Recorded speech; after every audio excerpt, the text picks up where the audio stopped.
and we are ready to kick off this tournament. We have tons of action in store for you today. Let's go to the main stage where our hosts are eagerly waiting to kick off the second day of the Season 2 World Championships.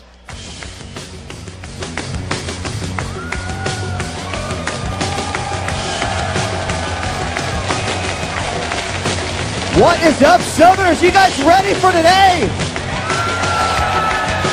I'm Marcus Graham, aka DJ Wheat. And I'm Rachel Seltzer-Querico. Yesterday, we witnessed some of the best League of Legends games ever played. That is, until today, because we have 3 amazing matchups lined up for you guys. That's right. Coming up first, China's Invictus Gaming emerges from the Group A stage to take on EU's dominant #1 seed. That, of course, being Russia's Moscow 5. Now, there is a lot of really interesting storyline that intertwines in this matchup itself. You talk about the Chinese team, Invictus Gaming, and the fact that hopes and expectations of millions of Chinese League of Legends fans pretty much rests on this team's shoulders. So you can imagine just how excited they are to see this team featured on the stage live here at LA Live. However, we got one IG fan over here. However, the other really interesting part of this storyline is, of course, Moscow 5. They've pretty much existed and competed and been very successful in almost a little bubble inside their own regions. And now they get to test all of their strategies, all of their play styles right here on foreign soil for the first time. So, we can talk about this matchup all day long, but let's go ahead and introduce these teams and kick off with Day 2 of the World Playoffs. Ladies and gentlemen, they came out of Group A with a 2-1 record, starting as the red team from China. Let's give it up for Invictus Gaming!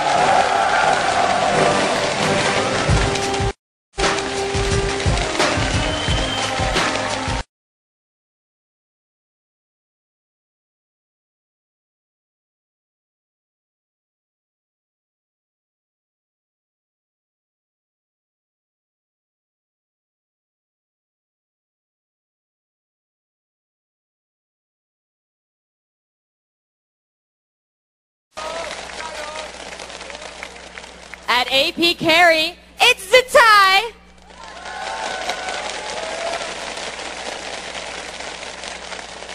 In the jungle, give it up for Illusion!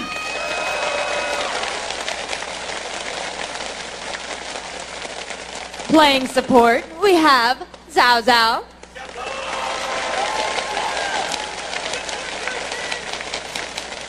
And last but not least, at AD Carry, it's Kid!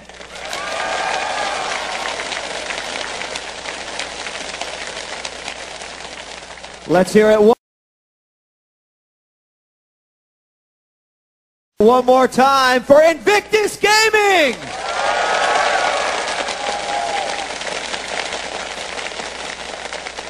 And now, starting as the blue team, they won the EU Regionals in a dominant fashion, and they are a favorite to take home the Season 2 championships. Please welcome M5 BenQ!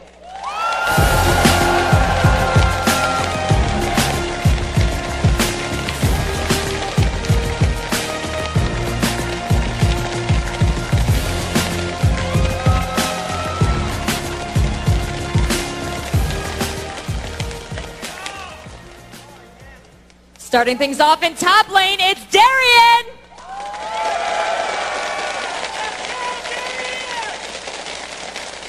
In the jungle for M5, give it up for Diamond Prox!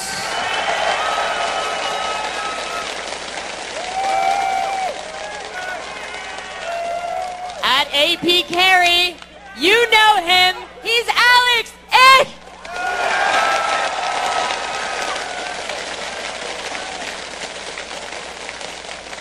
The AD Carry, it's Genja!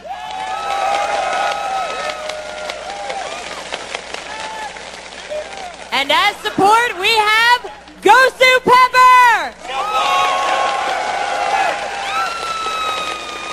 Let's hear it one more time for BenQ!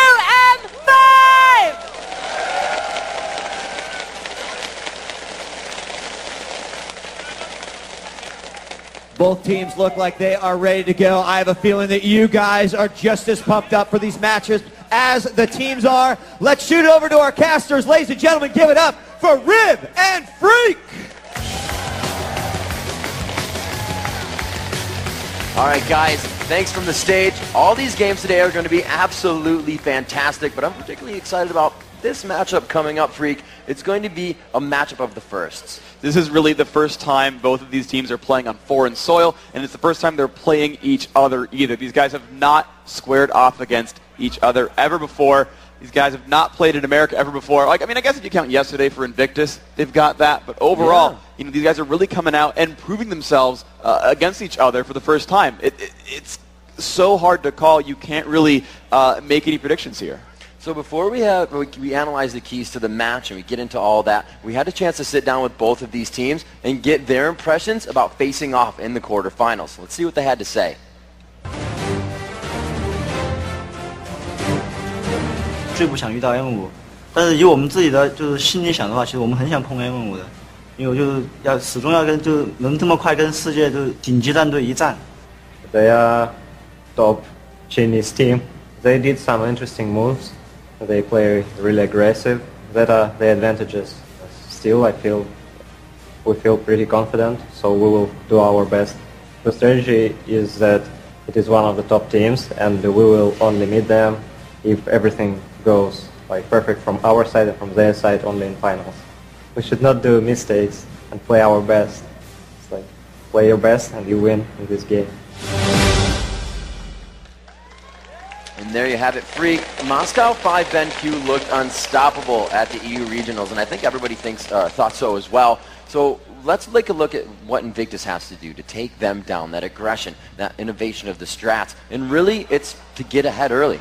And that's really what they've been trying to do this whole tournament. They got, you know, first blood, I think, in most of their matches. Even against such a heavy favorite like a Zebu Frost, they started out with a bunch of crazy gimmicks to get themselves first blood and a lot of early leads. I think that's really, really where their power lies, is just starting things off on the right foot, crushing from minute one, and then not letting up. All right, and if they can do that, or if it falters, we saw it yesterday playing absolutely amazing, a quadra kill in the highlight video. They just need to play around Kid. Kid is phenomenal. He is seemingly their best player, at least right now. It's kind of how this works, really, when you get to a LAN tournament, is all of your players could be on equal footing and they could all be equally skilled, but someone always steps up to the plate when it matters the most. There's that guy who's just clutch and just says, hey, guys, this is my tournament. I'm going to put you all on my back. I'll 1v9. It's cool. Let's just do this. And right now, this is Kid. They've set up Kid for a lot of kills. You know, it's a lot of how Invictus has gotten so far, is that man has been just putting on a gigantic backpack, putting everyone inside of it, and just running around hiking with his team. And they've got to rely on him here. And starting it off, really bringing it to us with that Jana Shavana roam. They need to be aware of that Moscow 5 BenQ roam. Yeah, Moscow 5's really big strategy overall is going around as a team and being super aggressive in very focused points and sort of orchestrating their early mid-game aggression as a strategy instead of sort of as sort of a counteraction. They're intending to put pressure on certain places at certain times, and they've got to be ready for that. They've seen a lot of matches of M5 BenQ. Invictus does know the types of strategies they run, the types of champions they like to pick. There's a lot of tape for them to watch. They need to be prepared for all of these moves. It's going to be big. So those are the keys for Invictus Gaming. And now Moscow 5 playing their first game of the weekend here, the championship playoffs. Let's see what they have to do to get themselves into this. The first thing is, with that early aggression coming from Invictus, Moscow 5 is very good at team fights. So if they can get to force those, it'll be very advantageous. This is the #1 thing that Moscow 5 is great at. There's a lot of teams that are hailed for great team fight synergy, a lot of the Korean teams, CLG EU as well, but M5 BenQ are phenomenal team fighters themselves as well. Now when they're up against a team like Invictus, you know, their early aggression is really strong, and M5 in general as a team are very good at opening a lot of early aggression themselves, but their team fighting is always so flawless. Their cohesion as a unit, you know, they haven't had a roster swap since Season 2 really started, so they've got each other's play styles memorized. They know how to play around each other. Their team fighting is always going to be impeccable here, and they need to play to that strength. And the second key for Moscow 5 is not necessarily be aggressive, but stay on the offensive. Be sure of those wards and really focus on the objectives as well. We've seen this throughout the tournament so far, is that, you know, aggressive teams on both sides will keep picking up kills. When you go back to the very first game of like Invictus versus Frost, it wasn't Frost saying, "Oh crap, you're aggressive. We'll play defensive and defend turrets and then team fight in the end." No, they were trading kills back and forth. Frost was setting up ganks constantly, and they just kept racking up kills on both sides. That made the early game equal overall, and then Frost won in team fights. They need to do the exact same here as M5 BenQ. They're gonna get ganked, and they're gonna take some damage, and they're gonna lose some kills once in a while. But they need to set up their own fights and turn those back every single time, and just keep that score moving upward. And as you just made mention to, Freak, getting ganked, they need to be ready for that counter gank, or to counter gank. Exactly. Diamond needs to be on his A game right now and realize that Illusion's going to dive some turrets and set up a lot of kills. He needs to be ready for that one and show up to help his team out. It's kind of what we talked about in the first game as well, where they're going to try to set up these 3v2s on turrets or 2v1s on turrets, and if Diamond shows up and makes that a 3v3 or a 2v2, M5 BenQ is going to do great. So as long as they're watchful, put on a bunch of aggression, react to the moves that Invictus makes, they're going to be okay. All right, guys, so we've told you what we think these teams have to do to win, but we want to hear from you. Send us your questions about today's matchups of the Season 2 World Playoffs on Twitter using the hashtag LOLWorlds, and we'll take some of your questions and answer them later live on the air. So, guys, this is just an amazing match. And we know Moscow 5 BenQ are coming in as his huge favorite.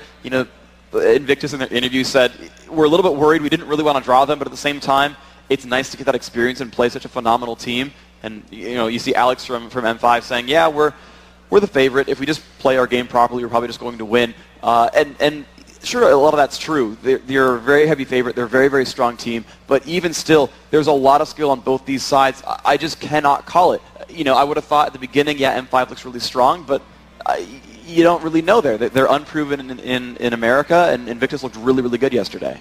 Freak, when we were getting here, there's computers set up for the players all around, and Moscow 5 was one of the teams that always be at the computers, even though they weren't playing until this day, figuring out and not even knowing who they were going to play against until the picks.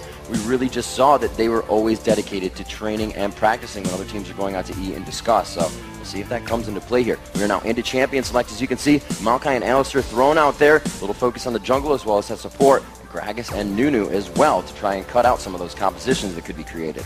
This is really both these teams doing a lot of homework and recognizing what the other team does, and also kind of banning for themselves as well. So M5, they're dropping out a lot of those support-oriented junglers because their real goal with Diamond is to have him counter jungle and fight. Things like Shyvana, Lee Sin, and Udyr, who are going to put out a lot of aggressive early on by fighting and punching people in the face. Those are the kind of champions he likes to play. Those are the ones he does best. And IG, that's what I thought they were going to go for. After they banned that Gragas, the Nunu, then the Sona ban, those are the two supports pretty much that Ghosty Pepper plays all the time. Those are his top two supports. They're dropping both those out. The crowd cheering because they know Diamond is famous for that Lee Sin. He's going to be putting out a lot of aggression this game. It does look like he has that pick, so we will see an aggressive game from Moscow 5. You usually see Diamond in the bottom lane quite early with this Lee Sin. If you can see a fast red, they are in the blue team, Freak, so that really plays to their advantage. The Shen being picked up, and we've just seen him really wreaking havoc this entire tournament, especially on Mac 2. Yeah, Shen's been phenomenal all game, really, and actually looks like they've instantly locked in York, so that will be a jungle Shen, and I'm a little bit surprised by that because, you just referenced Mach Noonan. Yeah, he was playing top lane Shen and being very dominant there, but we've seen more often than not this tournament, actually, Shen's been in the jungle, which is very contrary to what happened like at the North American regionals where I think he was every single time top lane. So these teams are really choosing different applications for these champions and really creating a lot of different strategies here. Now we're looking at a possible Zyra for the first time in this tournament. And so these teams, right off the bat, are bringing out things that we don't normally see in other regions or haven't seen even in this tournament just yet as these guys go through. So to recap some of these picks right here, right, Darian's going to be most likely jungling on Lee Sin. He's very, very mobile, very aggressive, picks up kills a lot, great at fighting. The two pickups for Invictus Gaming, now we've seen Shen a few times. He's a very beefy tank, he's supportive, he teleports around the map to his teammates and provides them shields, so he's very tanky, he makes his teammates tanky, he makes those fights go very well. The Yorick grab is a total just jerk of a laner, he bullies people, and there it is, the crowd cheering. Evelyn finally getting picked up in this tournament. She was banned a number of times, was banned 100% of the time against Najee's sword. And they're like, no, Eve is going in here. She's going to be an AP carry in mid. She's really, really a heavy assassin. Expect her to go death by her grasp and blow up someone on the back line. The difficulty, though, is she's actually against both Shen and Yorick. So, you know, when he tries to burst someone down, if that guy gets a Shen shield in time, it's going to completely screw over her damage output. That guy will likely survive the burst. And similarly with Yorick, even if you kill that champion, if he ults your friend, that guy's going to revive and fight again for a short time. And so as far as team fights go, I actually like Invictus's lineup here for a team fight, although if M5 plays more of an assassin-based gameplay with Alex Ish on Evelynn, then they're going to be able to pick up those kills and then retreat and then come back in later. I don't quite know how it's going to play out, but there's a lot of damage being built up so far. So Diamond Prox gets his Lee Sin, but Kid also getting Ezreal. Cassiopeia also seeing a lot of playtime in the tournament. Yeah, Cassiopeia's been really, really popular. Normally picked as really a pusher or anti-pusher. She has really great area of effect and shuts down a lot of options there when the opposing team tries to jump in. Also, she's a very defensive mage. That ultimate petrifying gaze, it works best when they're coming at you because it stuns you when you're facing her, and generally that happens when you're trying to fight as opposed to trying to run away. So it's interesting that they're doing that, but there's also a really strong combo here with Cassiopeia Yorick. Cassiopeia, much like Karthus, has extremely high damage output, especially later on when she scales with ability power. The weakness, though, is that unlike Karthus, when Cassiopeia dies, she actually dies and, you know, is removed from the map until she respawns. Unless, of course, you have Yorick on your team. And his ultimate, as we mentioned a few seconds ago, will kind of clone your champion. If you die, you'll actually get revived and fight again for a few more seconds. And so when you're a high damage mage like Cassiopeia, you die, you come back anyway and keep fighting. It's very difficult to deal with. So there is a lot of late game power here on Invictus, but at the same time, M5 is also picking up a lot of power for themselves. Yeah, and that pick actually on Yorick, as you were just speaking, those lock-ins of Xin and Zyra, every time that Yorick is available, IG has taken him when it's not banned. Xin and Zyra being picked out here. It could be the Jungle Eve, or we're going to see a swap around here from Moscow 5. It's really untellable. I think it's support Zyra, actually. Right. And Janook is so happy right now, because that's the only champion he can play.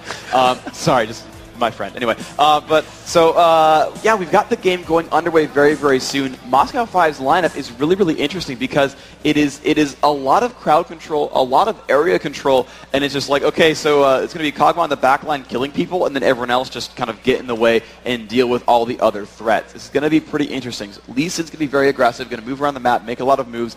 Evelynn can move around the map and set up a lot of ganks as well. So right off the bat, that early mid game for Moscow 5 is really, really strong. Lee Sin, again, Lee Sin and Evelynn together are going to make a lot of moves. It'll be very, very difficult to deal with that. And then just at the end of the game, they've still got Zyra, who will eventually get fed no matter what. She'll just accrue gold and then scale really well throughout the game. And of course, they've got Kog'Maw, who is really the king of late game AD carries. That once he finally gets his items going, he's got long range, a lot of damage output that scales throughout the game, and just is going to just melt people as a piece of artillery. It's going to be really scary to deal with an endgame Kog'Maw. If you see that game go to 35 or 40 minutes, watch for Kog'Maw to be really the focus of attention for both teams. We've seen Invictus play very dive-heavy strategies over and over again where they will try to jump onto a single carry.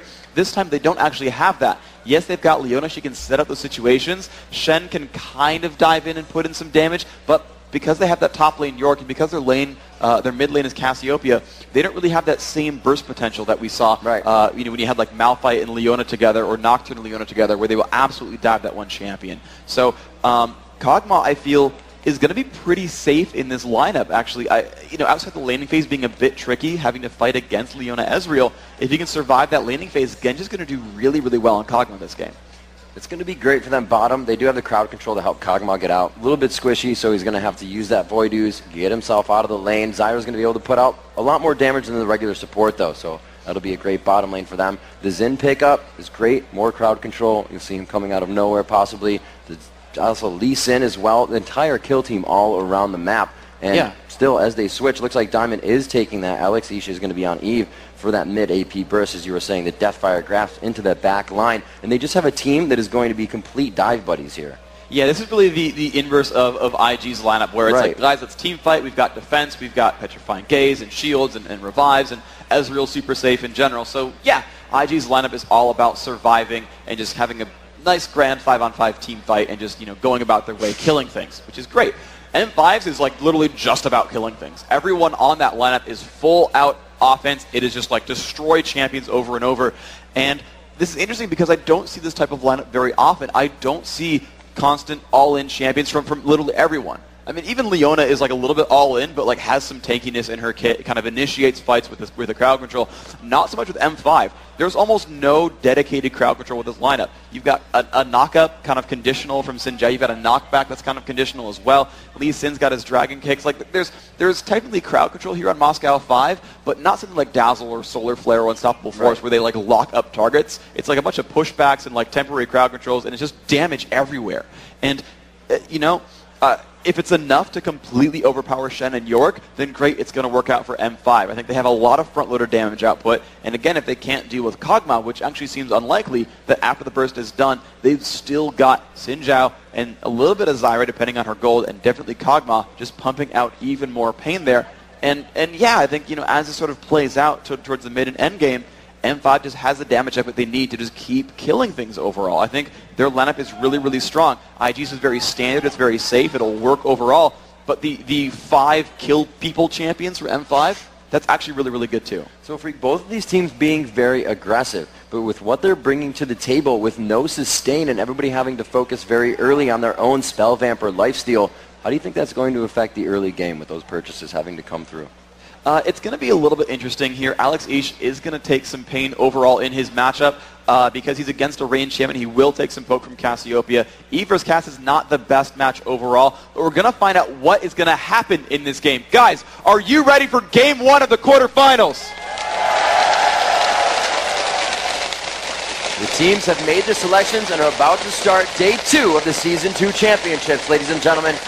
They're pumped. We're ready to get into this game. The teams are set. Moscow 5, BenQ starting as the blue team, Invictus Gaming as the purple team, and we are now into the matchup. Ladies and gentlemen, if you would like to see Invictus Gaming take Game 1 of this best of 3, let me hear you for IG.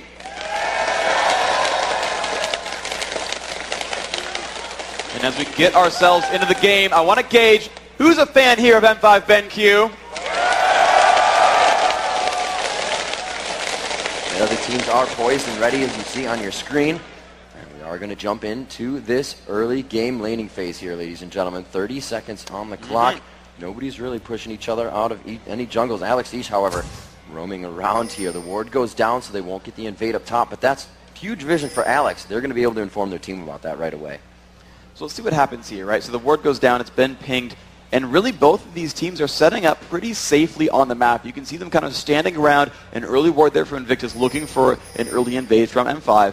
But overall, they're just looking and kind of being very, very watchful of invades. No one's grouping up to make any major moves. Now, a minute in, that's when you would see a team probably group up they wanted for an invade. And look at that. With Shen up towards the top, everyone else from IG is actually grouping up near the bottom half of the map. They're moving in down towards this brush. Oh, and another ward comes down. They definitely want to put a bit of pressure down here and really spot out what might be happening. They're warding a lot. They're really, really looking for invades. They kind of went down actually as safety in numbers. I think actually just to put the ward down safely. Looks like Invictus really don't want to go for any kind of a cheeky push, so they're pretty safe. And wow, Alex Ish is actually in that brush that was used earlier in that first game against Frost that they kind of jumped over to. So he definitely did his research as well. Yeah, everybody has been watching. We see that Xiao Xiao taking out 6 wards and the potion for himself, so he's really trying to get this early game for his team and not allow them to open that early aggression up. 2 minutes up here. It looks like they may do a switch or just a hard pull for Shen here and teleport down to that bottom lane. However, it looks like they're going to stay. Kid is heading towards that tri-bush, so they do have the swap coming out, and we're going to have Yorick with a blue buff against Kog'Maw and the support Zyra bottom. And this is a strategy they've tried multiple times, and it has always worked. Now, if you look back to the E regionals, Kevin actually screwed up this pull, but I think PDD is going to be okay here. Is tanking it up, dealing as much damage as possible. Now, he didn't run teleport, though, so he's going to take a little bit of wasted time as he gets himself back into the lane, stuck in a 1-on-2. Here's the roam. The flashes go off, and the Zenith Blade just missing by a hair. A very early gank coming from Invictus. This is really, really strong overall from Invictus, though. Okay, the gank didn't really work so well, but that's not the worst thing in the world. What they've got, though, is a really strong 2-on-1 and 1-on-2 lane here. Kid and Xiao Xiao should be able to completely shut down Darien. Xin Zhao does not have tools. He hasn't even learned his first skill yet because he doesn't even know what kind of fight he's going to get into. But he's going to have a very, very tough time in this top lane. Whereas York with the Golem buff, really not the end of the world. Now, it does mean that Genja gets a completely free lane, so they're not going to be able to shut down Kog'Maw. You know, Ezreal and Leona together should be able to put a lot of damage off onto a lane like that. but even still, shutting down Darien is just as important as shutting down Genja, and they're going to be able to do this here. Looks like Darien now still playing aggressive without that flash up top, and they do see that in the jungle. However, here is the counter gank, that point to victory that they need to work on, and they're going to get it right here, but it's a 3v2. There's a lot of crowd control to come in, and they see Darien coming from the backside. So much damage on the Moscow 5. First blood going to Illusion with the assists to the AD and support.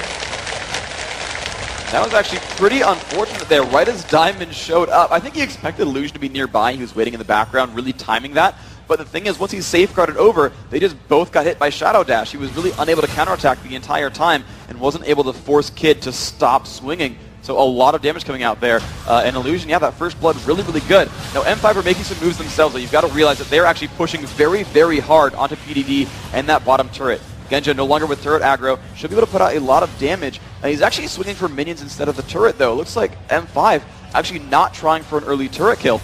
This actually plays wow, Invictus super pushing top lane. The full minion wave is there, but Leona took too much damage off the bat. I don't think they're going to be able to continue with this.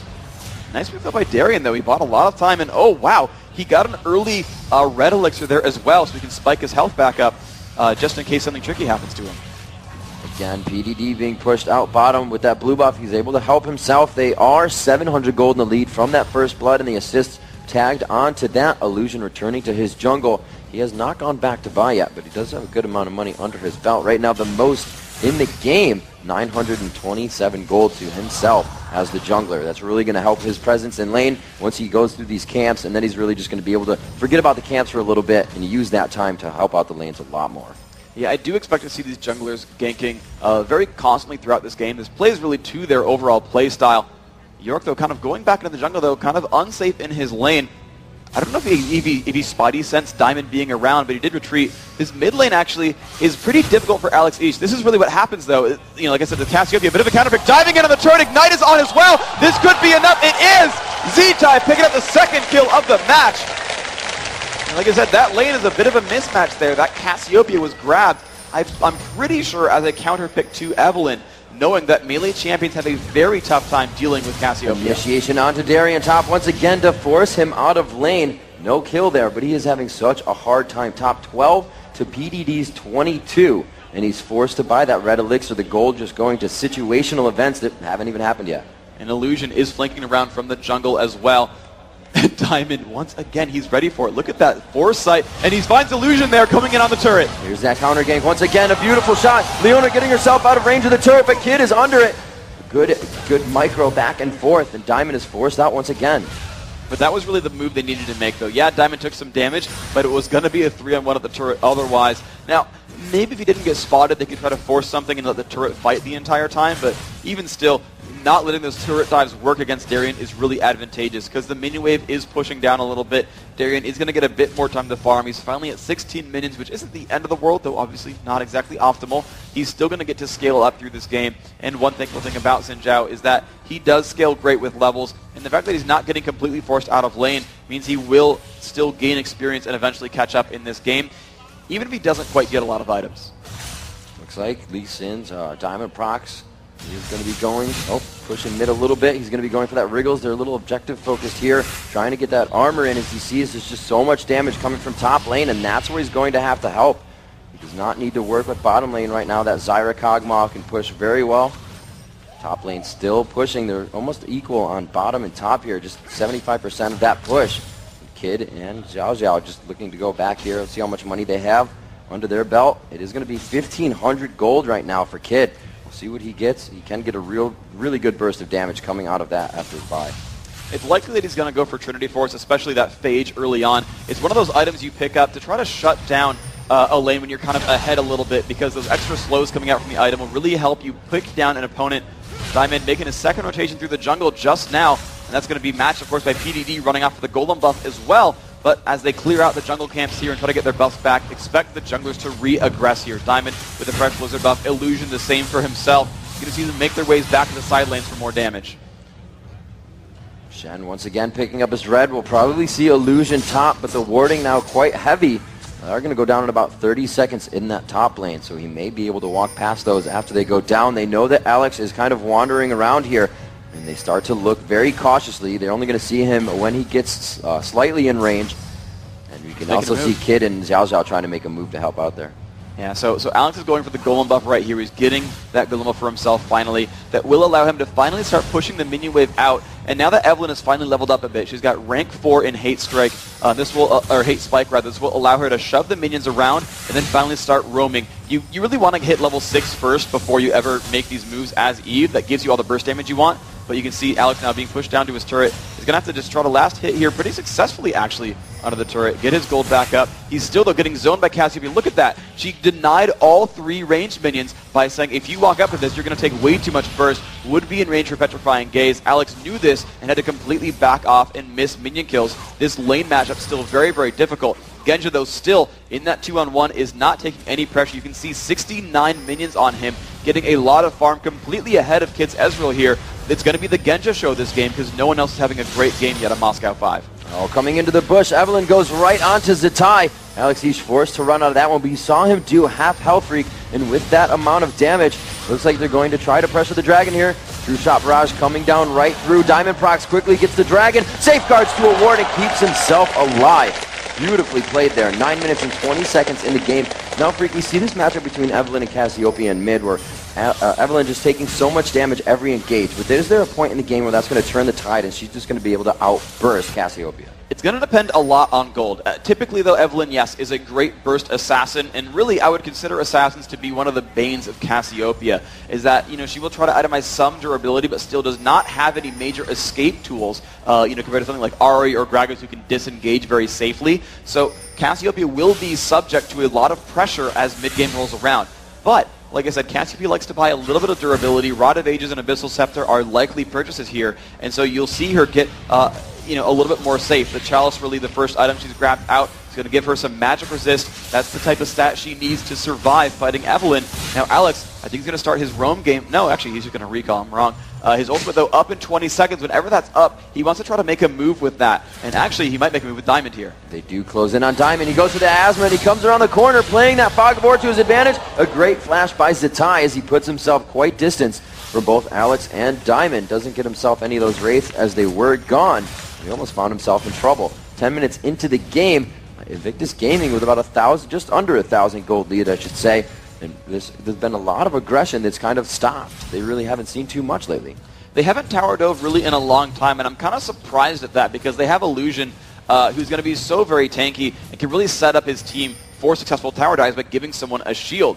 And really that's going to be always a really good case here for Invictus because when you just compare junglers, you know, Lee Sin to Shen, one of these guys is so much better at diving turrets because one of these guys is a global ultimate and can react to those kind of situations. I don't expect to see actually Moscow 5 go for any dives themselves because of that Shen, because of that Stand United, but I do really expect Invictus to go for something here. I don't think their late game is going to be all that wonderful because they have to deal with a completely safe farming Kog'Maw. He's now got 86. He's the highest on his team. Sure, Cassiopeia's a bit richer thanks to that gold, but it's still really scary though. Kog'Maw's going to keep scaling. Evelyn just on the backside of Darien. Alex East throws off the ultimate. Xiao Xiao tries to do Solar Flare. They're keep to continue to chase onto Darien, but Diamond Procs come in to try to save the fight. Beautiful chase by Alex East, and now it's just Kid and Illusion to run.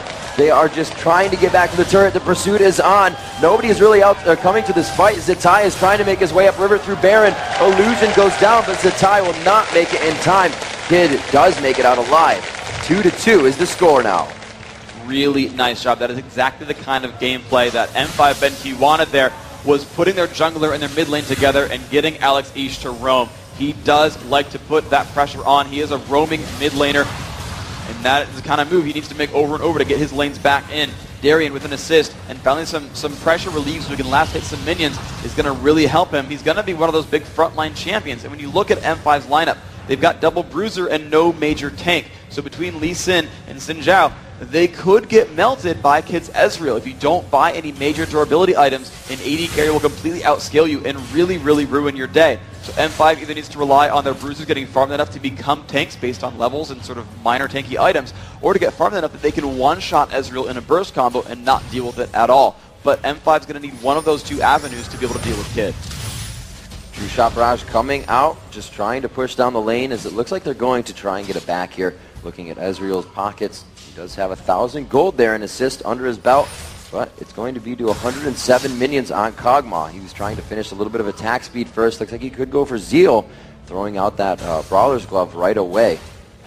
Yeah, it's basically the build you see on Kog'Maw is that, you know, where a lot of attack... It's actually really interesting, though. These attack damage carries scale off of different items. So someone like Graves or Caitlyn or Ashe is going to deal mostly with basic attacks or even base ability damages will go for like an Infinity Edge or a Bloodthirster. Something like Kog'Maw is actually more worried about that Bio Arcane Barrage, that second ability that grants him bonus range and makes him deal a percentage of his target's max health as bonus damage. So he scales really, really hard with attack speed. He just wants to put more attacks down. That ability will scale for itself, so he'll rush something like Phantom Dancer to grant him that attack speed, and then continue on with things like Infinity Edge and Last Whisper, and then, you know, transition to a more standard AD carry. Meanwhile, you're seeing Ezreal, who actually has his own unique skill set, where he actually is able to apply abilities very often, and so buying a Trinity Force or Sheen, the Sheen he has right now, means that every ability he casts, he's going to deal bonus damage to the next attack, and he's going to be able to keep triggering that with Mystic Shot and keep that source of bonus damage. So these different items working in different ways with these champions based on what their abilities are.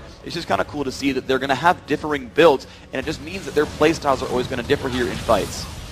We see Diamond moving down towards the bottom bushes, and it looks like he may try to get that forward ward bush push, or a forward bush push down on the bottom lane, but he just heads towards top, goes for his golems. You see Kid going back to the golems as well as they push that lane out. He doesn't feel safe. Leona did go back. The supports just grabbing up gold generation items right now.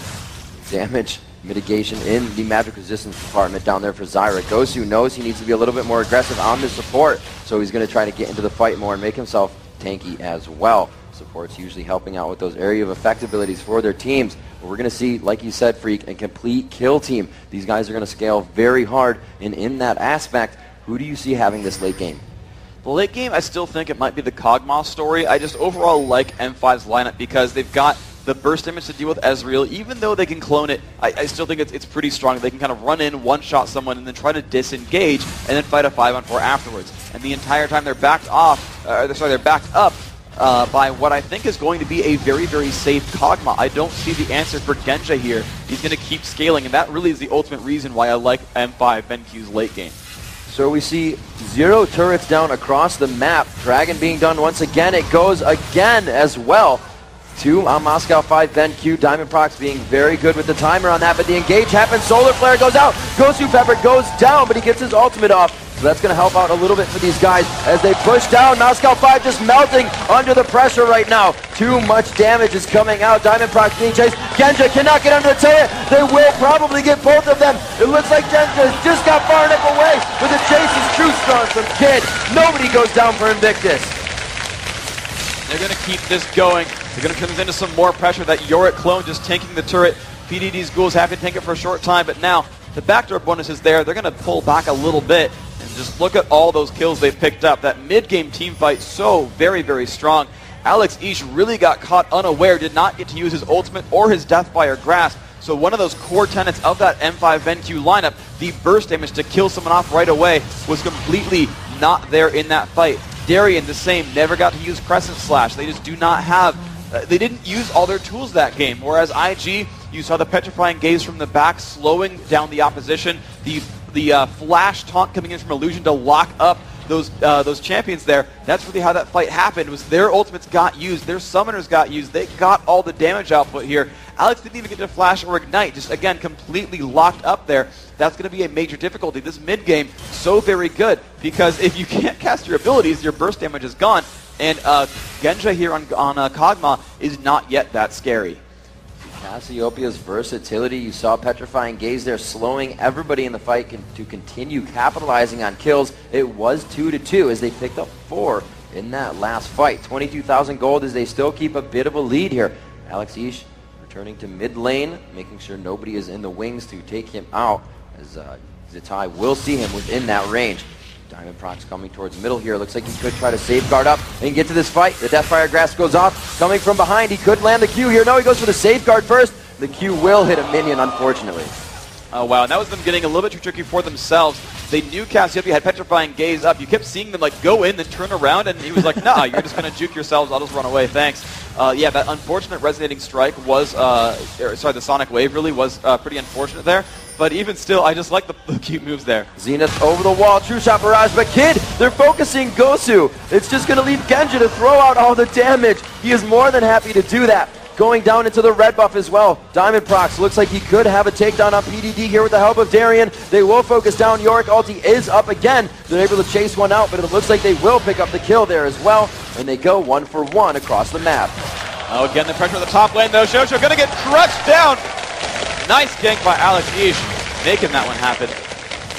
That's the kind of gameplay, again, that M5 BenQ needs. And the cool thing as well is, again, Alex Ish is against the Cassiopeia in the mid lane. As long as he makes one good move and is able to dodge the Petrifying Gaze ultimate, they can just gank from within the lane. He can happily just run in, Death by our grasp into ultimate, let Diamond just show up as well. And as long as he actually lands the Sonic Wave, he's going to be really, really good here. Yeah, Alex not having fun in the early part of this game, as we mentioned, being flashed, ignited, and hit under his turret, Cassiopeia Poison and Ignite, taking him out, very roughed out of lane. So he's making this work for himself. He's controlling the ganks, going all the way around the lanes. You can see the pink ward in lane actually is Zatai, just does not want any trouble from Alex Ish.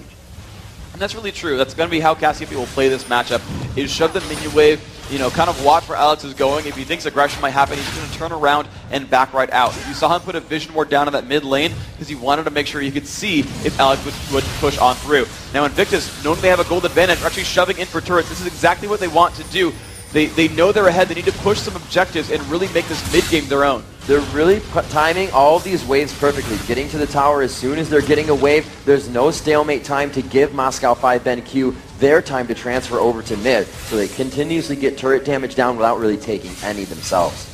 And this is just, again, just going to be their gameplay. With Cassiopeia, they've got wave clearing. With Shen, he can split push and teleport back to a team. This is really exactly what IG needs to do to win this game, is split up just a little bit, send Shen off to the side, and just apply pressure to the outside of the opponent's base. Now, they've gotten one turret so far, but they're going to go for that number 2. Shen, of course, going for that third up top. This is working perfectly for IG. And here we go, the attack comes in, Petrifying Gaze, Solar Flare goes down, Zatai drops one as well, but Alex Ish will find Zatai in the fight. A lot of that carry damage has gone down, and they continue to just go for Gosu Pepper. Darien falls as well. Finally, we lose Xiao Xiao, and IG starts to lose members of their team. PDD, the last one to go. A double kill coming up for Kid, and they finally take down onto Kog'Maw. It is going to be Illusion coming in a little late there. But Alex Ish making that turnaround, got himself a triple kill as Evelyn. That's going to be a huge deal overall. And that's, you know, a difficulty there is Illusion, you know, trying to show up at the end there, not putting out too much overall. And it was basically saying, hey guys, you know, you can only focus so many champions. Because they have Yorick and Shen, who aren't huge damage dealers, all that pain is going to come out in burst, first of all, and then as far as persistent damage goes, it's just Cassiopeia and just Ezreal. And they were focused on killing Gosu Pepper, killing Genja, killing Diamond, and killing Darien, and Alex was left alone to fight the entire time. Let's take a look at a replay of that last fight, because it was neck and neck 4-4 when we see just what happened. So the initiation comes out, Cassiopeia with a lot of poke, and they're going to try to get the initiation. You're going to see, there's the jump. They go immediately, but look at that perfect Petrifying Gaze. The burst just everywhere. Look at all the damage being dealt. But then Ezreal just chases down under the turret, dealing a bunch of damage back there. Alex Ish is safe the entire time to kill whomever he wants and picks up kill after kill.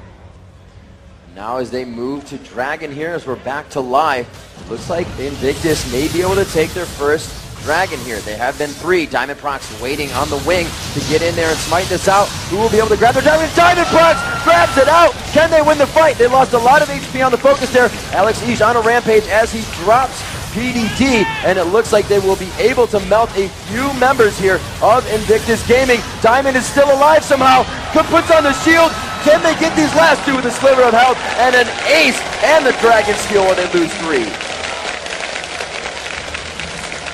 That is M5 making the team fights happen. When you just look at that coordination, despite not really having most of their ultimates back there, it just did not quite matter. Gosu Pepper dropped, unable to cast Stranglethorns due to the cooldown, even though the Solar Flare was up, that shorter cooldown, pretty useful when you fight all the time, but even still, it did not matter. They instantly dropped down PDD's Yorick. Yeah, he got to put that ghoul out, but just not quite as strong overall. Great overall play here. M5 really putting themselves in a great place now. Finally picking up their own turret kill. Now 3-0 on Dragons. That is the only reason they have this gold lead here. This 14-14 with a turret deficit and a lot of minions on a lot of champions. But They've got that dragon pressure, that objective right there, really keeping M5 in this. Freak, this is such a crazy game. 1-1, 2-2, 6-2, 14-14, handfuls of kills at a time. We're not really even seeing turret dives anymore. These are full-on team fights from 15 minutes on, and these teams are just racking up the kills. Some in favor of Invictus. Now an ace coming in for Moscow 5 NQ, but 3 of their members going down. Yes, they continue to get Dragon, and that is going to help them, but these fights have really not been absolutely definitive. That was an ace, but Alex Ish was just really unfocused the entire time, so it could go completely different if that happens with him going down first. Well, the good thing for him, though, is he's about to not go down first anymore. M5, Team Guardian Angel, is about to be in effect. You can see a lot of items coming through. Sin Zhao's got the Null Magic Mantle and the Cloth Armor. Null Magic Mantle and Cloth Armor are here on Lee Sin. Chain Vest and Null Magic Mantle here onto Evelyn. And you're even seeing Zyra. That's actually probably an Aegis in that case, but you're going to see a lot of durability on most of that front line here. It's about to be 8 life M5 here, and that's going to be very difficult to burst through for Invictus Gaming. Diamond seeing one. They may get antsy here. They find Kid, but they're going for Xiao Xiao. A lot of damage onto Leona. She throws down her shield. Looks like she could go down. Trying to Zenith Blade out. Solar Flare. She helps her team continue to get there. A great ultimate by Gosu keeps them from really getting into the fight, and they don't have vision past that bush. The ward in the bush for Moscow 5 NQ playing huge dividends here. Now they're just kind of messing around with the raid camp. Diamond says, I can't hit anybody. I'm still going to get experience in the situation. Alex Ish from behind flashes out to take some cooldowns, and here comes Darian, just trying to man-mode the entire team. He does get taken down finally, but it is Moscow 5 still in this fight, pursuing kills. Zatai coming up very big with a triple kill now. Zatai finding it, but he is going to go down to Genja. Now it's Gosu Pepper on the chase. Kid will pursue. If his shift is up, he will find this kill. The arcane shift hits. He does not. Yes, he does find the last hit required. 19-17. 5 kills for one, 3 for the other. Like I said, just in handfuls. And this is just going back and forth over and over again. It looked like M5 got a little bit greedy there. They got that free kill onto Leona, which was nice, opening up a 5-on-4. But the problem is, the fights really depend on how good is Petrifying Gaze going to be. That's really turning these battles. Her ultimate is so feast or famine. If she stuns multiple targets, you're going to see M5 drop off really, really fast. And look at that build. It's so aggressive. Went Sorcerer Shoes, got the Abyssal, but then went for a Death Cap. You see sometimes these Cassiopeia players will go for Spell Vamp. They'll go for some durability, Rod of Ages. Not the case. It's all damage output all the time. Let's see that last fight go down. It was so close. Who was the big player? Let's find out right now. We see the opening goes on. They jump on a Kid. The thing is, Darian not that farm. Doesn't really shut Kid down. He's able to put out a lot of damage. There's a fight in the middle, and Genja really caught out here. Out of position, down below half health, and burning his Summoner Heal. The flash coming out from Ghost Pepper as well. Now check out the next big play. A little bit of harass comes down. There comes Alex Ish. The first is on. Again, Darian in the middle of it all. Not a big deal, though. And Kid is left alone to put out damage the entire time here. Kid completely safe. There's the ult from Zatai. Burst damage, burst damage. Kendra goes down. Alex tries to come back in, but he's unhealthy there. Look at that. Kid just turns around and destroys him. The AD carry still alive. And that's what happens if you don't kill Kid or you don't kill Genja.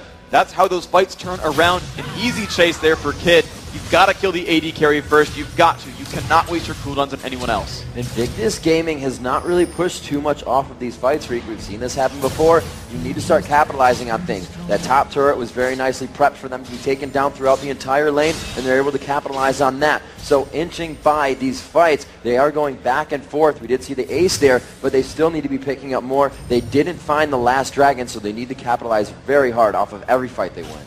Well, as long as they can capitalize off of turrets, that's going to be fine. The difficulty, though, is it's now only 3-2, and it's going to be a bit harder for Invictus because these outer turrets are all gone, and they're not doing the best job of timing Dragon. They've not been picking them up. Yeah, okay, they made an attempt for that third one. Of course, it did get stolen. They need to keep the pressure on these objectives and really turn these fights into something special. Because as we've seen this game, the fights are going back and forth. The gold basically equal. The fights are really determined by Zatai's ultimate and how coordinated the teams are, if anyone gets caught, if anyone lands skill shots or not. So, you know, the only way to cement yourself into the lead is actually by making some really big moves and snowballing yourselves ahead so that your gold can cover any mistakes you might make. You know, no, go for it. No, you said that this game is so close, and I think statistically close throughout the entire tournament. At 28 minutes in the game, this is the closest we've had the gold and the kills. this game is still anybody's matchup. The fight's about to start again. Initiation comes in from Darian. Good job, kid. Almost. Oh, he does get taken down. He doesn't even get a chance to attack. Zatai falling to Moscow 5 BenQ. Alexey's coming up very big, but it's Diamond Prox with the double kill. The chase onto PDD is just too strong, and this completely spells Baron at 29 minutes for Moscow 5 BenQ. That M5 initiation combo, man, it worked this time. They completely eviscerated Kid's Ezreal, and there was no damage left to support the team the rest of the way through. M5 with complete map control. Illusion's not even going to try to steal away Baron Nashor. There's that objective you want to get after winning a team fight. M5 finally winning a battle convincingly enough they could move on and get something else. They've finally got themselves a bit of a gold lead. They've got map control. Expect to see at least a turret fall down pretty soon. Impeccable timing, though, on Dragon means they're going to go for that one first, but they still do have time, and Baron buff, really, over these next 3.5 minutes to push down another turret and kind of put that advantage back in their favor as well. The fourth Dragon of the game, just adding to the pockets of Moscow 5 BenQ.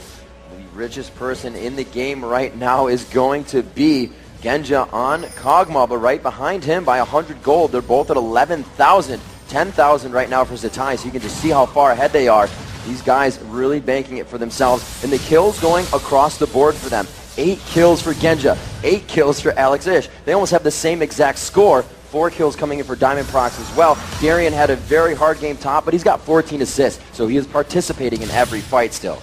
This is really smart, though, for Darian, as he went like pretty much a full tank build, knowing that not only is he kind of one of the major frontline forces here, and realizing that, again, it's double bruiser, you don't have like an Alistar or a Shen to play the main tank, so someone needs to man up and just be a beefy wall in front, and that guy is Darian here, and thankfully, you know, tank items are pretty efficient there, so he kind of just bought up some durability and was like, you know what, I don't have a lot of damage output necessarily, but I am going to be a really big factor in this game regardless. I have initiation, I have base damages, I have crowd control. You know, come at me, bro. Kid, you're going to be dying a lot in these fights. Now, Freak, Zin's build is going to be tanking anyways during that top lane phase, but if he would have had an easier lane, would there be more damage in his build, or did he build accordingly for that? There'd be a little bit more just because he'd be a little bit higher level. He'd have more gold to spend overall on items. I think he still needed to realize that someone has to play the role of tank, right. and because you've got a more consistent sort of source of gold being a top laner, that it's a little bit easier to build your top laner as the tank. If you know, because again, neither of them are dedicated tanks by their own right. So they've got to cover that with items,